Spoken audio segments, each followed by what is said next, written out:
Hello, Five Finance family. Welcome to this edition of Flip It with Samara, the power of tax planning. I'm super excited for you all to be joining us tonight because tonight kicks off our month where we are talking about legacy. So, we're going to be focusing on topics that are around legacy planning in some way, shape, or form. And as always, we're going to work in a little bit of tax planning in those conversations as well, right? So I'm not doing this alone this month. As always, I have opened the floor to some subject matter experts to come and help me talk about various areas that I feel like they are more of an expert in than myself. So we all need community, we all need help, and we're very big on that here at Five Finance. So as always, we're here to educate and to help, right? So remember that no matter where you are on your financial journey, tax planning is for you. We like to remind you that our motto here at Five Finance is that the wealthy don't start tax planning once they become wealthy, but rather use tax planning as a tool to grow their wealth. So we want you to be engaged throughout the live. We have created this safe space for you to ask questions, leave comments throughout the live, and we'll be sure to address them as the show continues, right? So I hope you have your notepads and your pens ready. I hope you're going to be taking notes as we have Rocky, our in-house subject matter expert, to show us how we can put our profits first and also what legacy plan in the process. So without further ado, I am going to yield the floor to Rocky. We're going to welcome him on stage. Hello, Rocky. How are you? I am awesome. Thank you so much for having me here today, Samara. Yes, welcome, welcome, welcome. So, we know that you are all about this profit first approach, which is a new approach to me. So, I want to give you the opportunity to first formally introduce yourself, and then we'll jump right into it. Is that okay? That works. All So right. I'm Rocky Lalvani. I am the Profit Answer Man. I work with small business owners to help them to have a growing and profitable business. It's funny. I just assumed that if you were a business owner, you understood the finance of business. And what I quickly learned is that most business owners love what they do. And more often than not, it's not being an accountant. And so I know some of you are accountants, right? So you love that part. But most people aren't, and they don't always love that. And so the reality is, in your business, you do have to take care of finances. Otherwise, you're going to struggle. And we want to help you with that. Right. That is true. Most people don't share the same sentiment that I share for accounting. So they don't like doing it. But that's where people, professionals like myself and yourself, come into play to help small business owners make sure that, yes, they can focus on their passion, but they also understand the importance of making sure that their revenues, their finances are where they need to be as well as they continue to grow their passion. So tell us about this profit first approach because I was first introduced to the profit first approach through Angelica, and she's actually in the chat. Hello, I'm gonna take a minute to welcome everybody. So we have Samurai, we have Wayne, we have Casey, we have Angelica. Hello, you all. Thank you so much, Five Finance family, for joining the chat. If you are in the chat and you're watching, please don't be shy. Feel free to say hello. Let us know that you are here. And again, if you have questions throughout the live, please feel free to drop them in the comment section. So, Angelica was the first one to introduce me to the profit first approach. And then once she introduced me to it, and I read a little bit about it, and then I met you, Rocky, and you said the same thing. And I was like, I gotta have someone on here who is willing to walk us through how this profit first approach works, like what this equation looks like, because y'all have a different equation too. We do. So, Profit First is a book. It's by Michael Michalowicz. He is a serial entrepreneur. He unfortunately went through some very difficult times after some very good times. And he realized, hey, I'm not so good with the finances as I thought I was. And so he started to develop systems to help fix that and help other business owners to be profitable. Mhm. So the underlying thing with it is he's like, my accountant gave me the wrong formula, Mhm. right? Because we are told sales minus expenses equals profit. Correct. The problem is, where is profit? It's a leftover. Mhm. Unfortunately, and maybe you can tell us if this is true, some business owners don't find out if they're profitable until you hand them their tax return. Facts. Facts. And so Mike's like, well, this is silly. We go into business to be profitable. We should Mhm. know it up front. We designed our business to be profitable. Let's fix the equation. So he created the equation and changed it to sales minus profit equals expenses. And basically, what this means is you pay yourself first with profit, essentially. You take that money first and you constrain your expenses.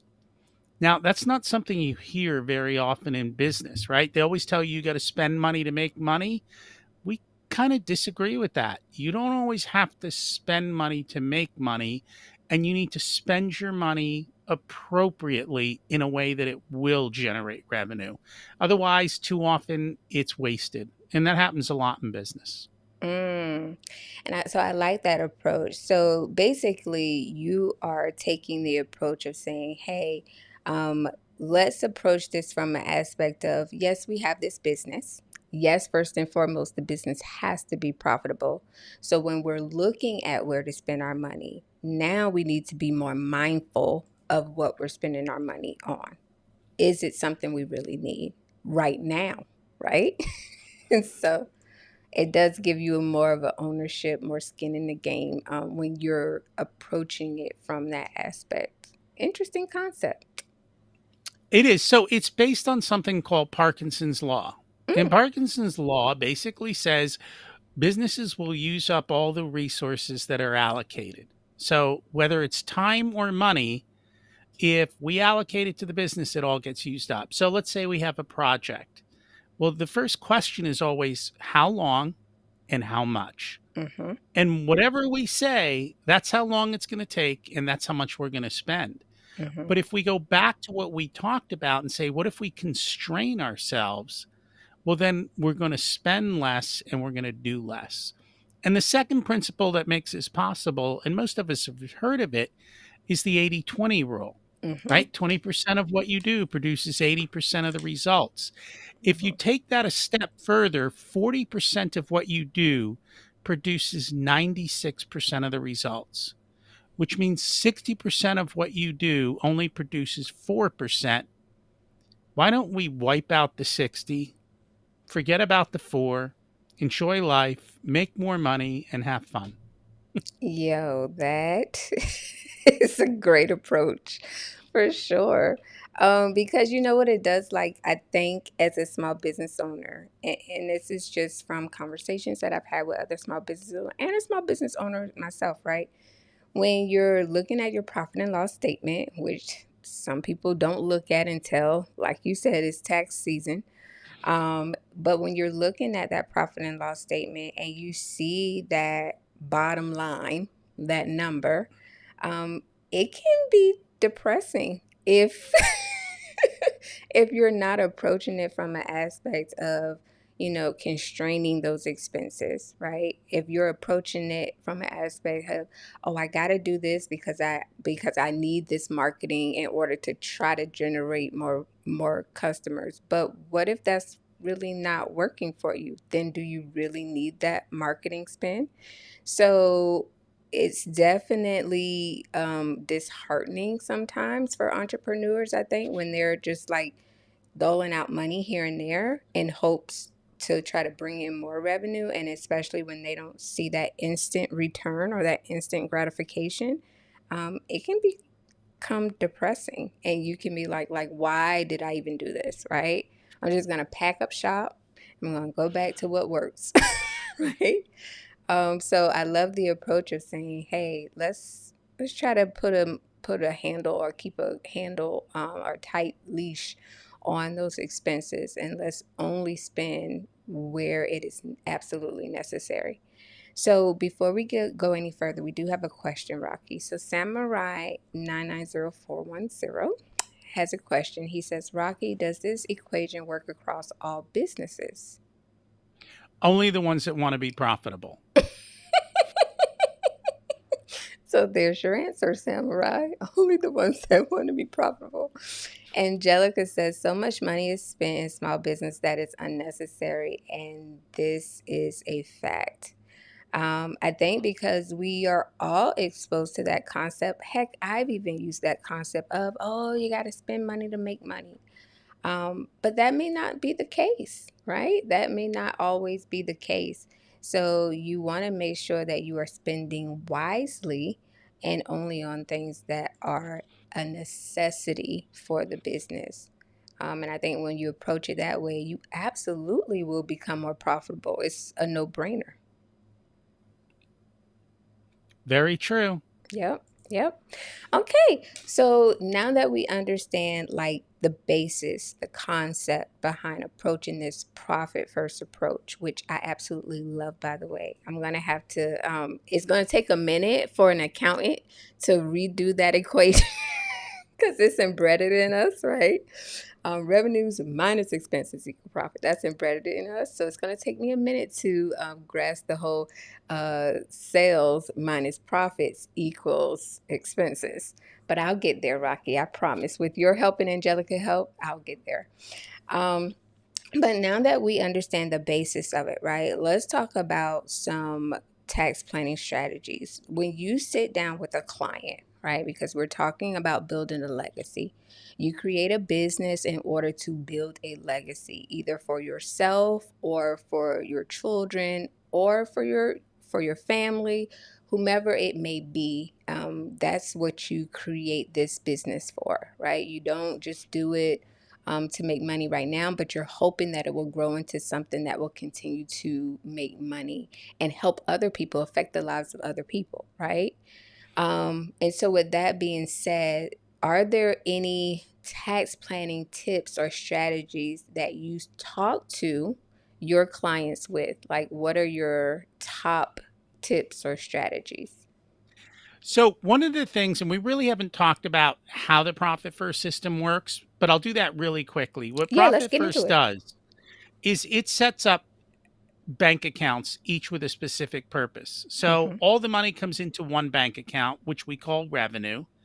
And then from there, we take the money and we split it and we give it its purpose. So, the first purpose, of course, is profit. So, we take that profit percentage and we put it in a profit bank account. Next, you deserve to get paid. So then we take the next set of money and we put it in the pay account for the owner of the business. And then we take money and we set it aside in the tax account so that when they meet with you and you say you owe $10,000 in taxes, we go, oh, look, I have the money in the tax account. I can stroke a check. We don't freak out and scream at you and Right. blame you, even though it has nothing to do with you. And then the money that's left goes in the operating account, and that's where we actually spend from. So I think the first tax tip is putting the money aside for taxes so that when taxes are due, it's no longer stressful. Right. It's just easy. We all hate paying taxes, but at least the money is there and it's not that hard to stroke a check. So I think that's number one, is being ready for tax time.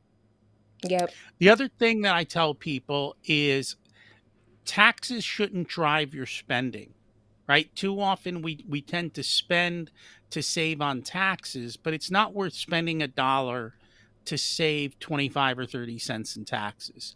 You're better off doing what's appropriate for your business. So, I think from a starting standpoint, making sure you have the best corporate structure for your tax situation. So, that's a tax conversation early on, and it's something that you should probably do continually, every year or 2 years, because tax laws are always changing. Just double check, do I still have the best corporate structure? Real estate is a great way to save on taxes because you get the income, but then the depreciation on the real estate really helps you save. And now you're building legacy, right? Because you're building wealth. in the real estate as well as in your business. So now you're getting, a two for one. And that's the other thing, that profit account that we talked about, that also goes towards building legacy because we remove the profit from the company, and then that helps you to build your legacy as well. Mm. And then I think the last thing is, and again, this goes back to doing legacy, rather than spending the money and buying something for the business, if you put it in a retirement account, then you get the tax deduction. So you get to save on taxes, but you're also saving for your retirement. And again, that gives you the ability to build legacy. So I think all of these come together to kind of hit on that topic for this month. I love it. So, what I heard, my takeaways, right, was the importance of money allocation. Seems like that is key to making sure that this works. And first and foremost, putting yourself first, right? That's why that profit, you say, hey, put that profit in that profit bucket. And then I love that you also said reinvest in yourself. Don't necessarily reinvest in the company. The company is going to take care of itself, but you have to make sure you take care of you as the owner. So, reinvesting those profits in your retirement planning is an absolute, like, that needs to be what every small business owner does. And I tell small business owners this when I meet with them, like, you have to supplement your retirement, right? Because now you're the owner. You no longer work a 9 to 5. So you can't buy into your employer's 401k or IRA. You have to do that for yourself now. and and oftentimes as small business owners, we forget about that. And I'm like, what's the end game? I always ask them, what's your end game? Are you going to work until you die? Because that's not my end game. That's not what I'm about. So because I know that that's not my end game, like, I had to set up my own retirement planning. And I did that with a very similar approach. I reinvested those profits back into myself. So I love that. Money allocation, reinvesting to yourself. Don't let taxes drive your spending. I love that approach too. Because if it doesn't make sense to take on a particular asset or a debt, even just so that you can have a reduced taxable income, then don't do it. Right? Like, that doesn't make sense, especially if the amount that you're saving in taxes is not going to correlate with what can be the return on the investment for making that purchase, right? So we have another question, Rocky. In your professional opinion, how much of our profit should go to investing in our retirement? That's a good question. So I think that's somewhat of a personal question in the Mm-hmm. sense of what are your retirement goals? And you can work backwards. So if you know what you need to live on in retirement, then you can do the math to say, if I need this much to live on, what do they tell me that I need to save up in order to have that type of a cash flow in retirement? And then you just do the math of how much do I need to save to get there. The other thing is, I find with business owners, though, sometimes the business has value. So, how much is my business's value? That might be part of a retirement exit planning, Mm-hmm. is actually selling the business. That's And right. so, I think you have a lot more levers to think about as a business owner. And again, if we took some of our money and we invested in real estate, and that real estate will cash flow after retirement, that's another stream of That's income. right. So I think you need to look at all of them and have somebody help you with the math if you're not great at the math, and come up with the number of what do you need for your particular retirement plan. Yep, I agree. That was a great question, Samurai, and it definitely goes back to TJ, who we had on the live last week, and she was walking us through the fire movement, right? And so, how there are some people that are going to retire and they're going to be very minimalist. right? So they're going to live a very simplistic life when they retire. So they That's may, horrible. I wanna live fat. So I like right. fat fire. There We you talked go. about And fat that's what she fire. said. She's on the fat fire. Right. That's what she said. So she was saying that, you have the lean fat fire and then you have the fat fire people. But again, it's a personal approach, right? Like what the number that works for me may not work for you, right? And vice versa. So again, you have to do that math, like Rocky's saying, and make sure that you're weighing in all the factors, people. So don't just pull this number out of thin air. You need to factor in everything. If you're no longer going to have a car note, well then guess what? That's one less expense you have to worry about. But if you are going to have a car note or you think you might upgrade, make sure you're factoring all of that in. What you don't want to do is enter into retirement, because retirement is a fixed income at this point, right? Unless you have other streams coming in, I would advise you do that. But retirement is a fixed income at this point. So you want to make sure that every single dollar is allocated properly, because that's all that you have. And you want to make sure that you're living a comfortable life. Like, who wants to be stressed out in retirement? Not me. So yeah, I'm leaning towards the fat fire as well, Rocky, because my plan is to enjoy this beautiful world and travel as much as I can. So with that being said, I have definitely allocated finances to allow me to afford that type of life. I want to go back and talk about the real estate as a tax planning strategy, because I think sometimes this gets overlooked.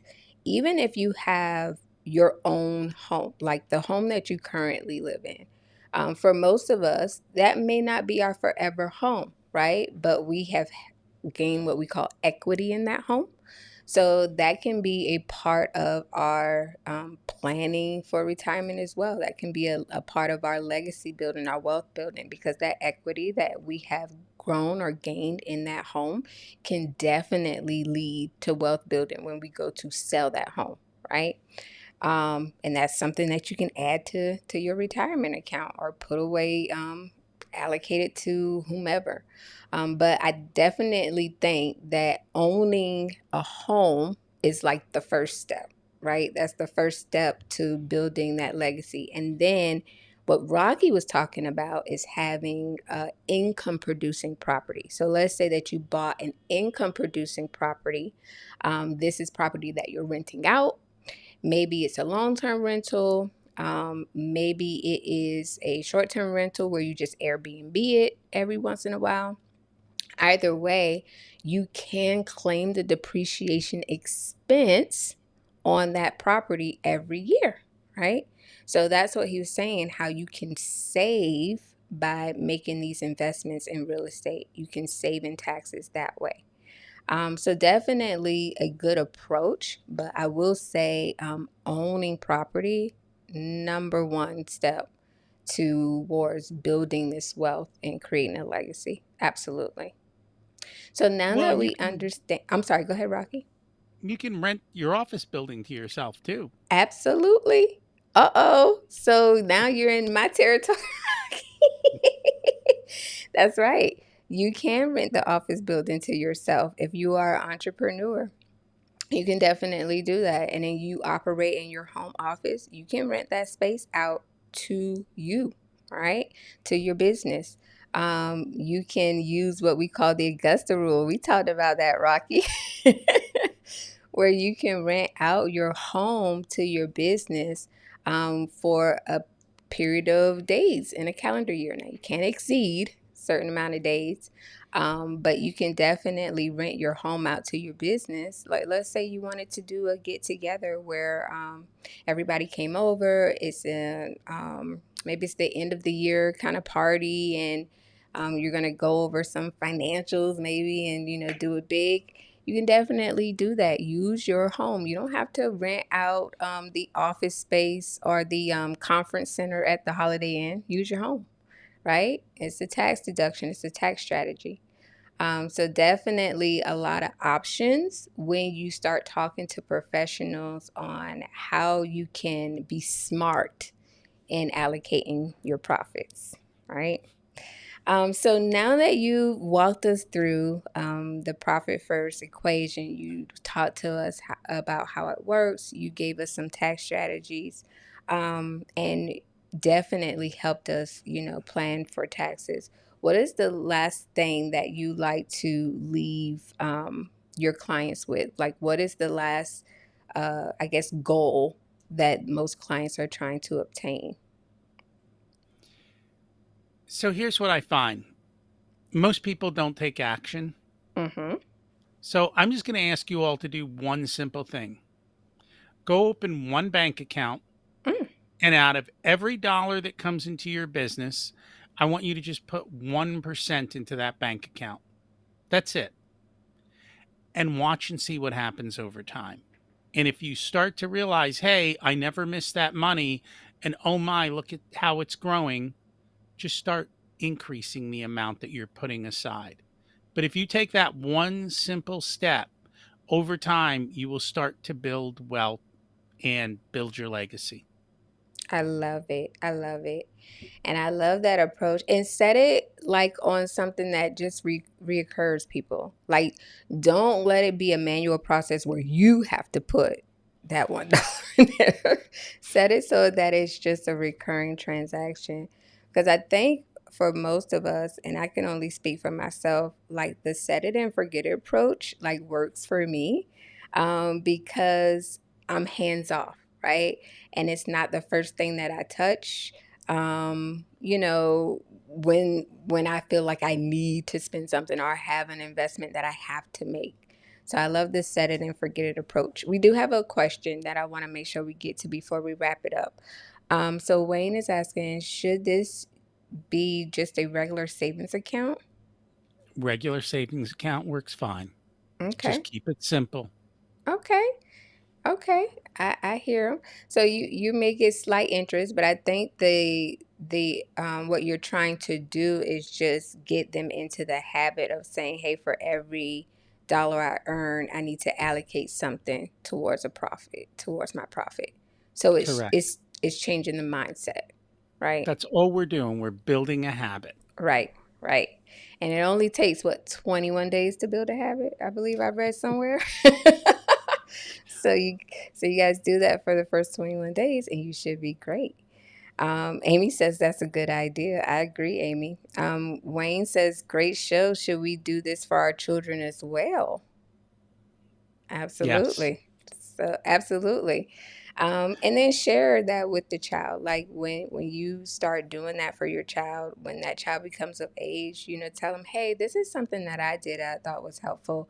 You might want to continue that same practice in your life. And then look what we're doing. We're building legacy right there because we're sharing this information with our children so that they don't make the same mistakes that we did. So definitely a great show, a lot of great information. Thank you so much for this great equation. I feel like this is going to be my approach going forward. I love it. I absolutely love it. So please tell the people how they can connect with you or reach you, Rocky. Oh, before they do that, can they all do me a favor? Yeah, absolutely. Can they like your show and leave you a rating and say thank you for the great content you've been putting out? I Oh, always love th- it when they do that. yeah, thank you. So, if y'all did not hear, make sure that you are liking this episode on YouTube. Make sure that you are leaving comments, commenting on the great information that was shared tonight. Thank you, Rocky. I appreciate that. You are most welcome. If people would like to find me and learn more about what I do, I have a podcast called the Profit Answer Man podcast, and Huh? with that, you can I teach everything that we do for our clients. Nothing is hidden. Everything that we tell them, we tell you, and you can go do it yourself as well. And then the website is Profit Comes First. Profit comes And if first. Okay. yeah, if you go to the website and you scroll all the way to the bottom, Scroll to the there's a bottom. little button there that says 2 free chapters of Mike's book. So Scroll if to you the want to bottom. check out Mike's book and see if it's helpful, you can check out and get 2 free chapters. And then if you like it, you can go ahead and buy it. Perfect. So you all can see it on the screen here. So you go to his website, scroll to the bottom, and you can get the two first chapters of the Profit First approach. I think that it would definitely be wise for you to take advantage of that because just in you sharing the brief amount of information that you shared tonight definitely is going to be a game changer for entrepreneurs. I especially love the approach of having the different accounts so that that money is not skewed in any way or used for other purposes other than its intended purposes. So I love that approach. So again, thank you so much, Rocky, for donating your time on tonight. Thank you so much, Five Finance Family, for being engaging. I really appreciate all the comments and the questions that we had throughout the live. I know that Rocky has been a great person of wisdom and knowledge for tonight as our subject matter expert towards legacy building and most importantly, putting our profits first. So, Rocky, I'm going to say goodnight to the Five Finance Family, but I'm going to ask you to hang on and just wait backstage for me, okay? All right, Five Finance Family, thank you again for joining us on tonight's live, and thank you for your engagement. I absolutely love it. Again, right? Definitely remember to put your profits first. Take that approach that Rocky walked us through on allocating your money properly so that you don't forget about you. Pay yourself, small business owners. You have to pay yourself first. Otherwise, you're going to get depressed, discouraged, and you're probably going to give up on your passion or your dream. And we don't want that. We want you to continue to build wealth. We want you to continue to build your legacy. Yes? Yes. So this month is all about legacy planning. So next week I will be solo, but I will continue to talk about building legacy and building a tax sheltered legacy, right? Because I'm all about tax strategies and tax planning. So I'm going to be sharing with you some tips and strategies that you can implement in order to build this tax sheltered legacy, right?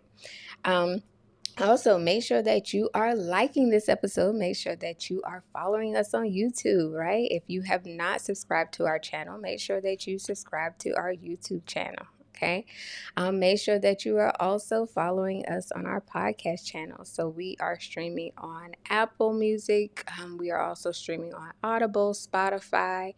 So make sure that you are listening to our podcast on your way to work or while you're at the office.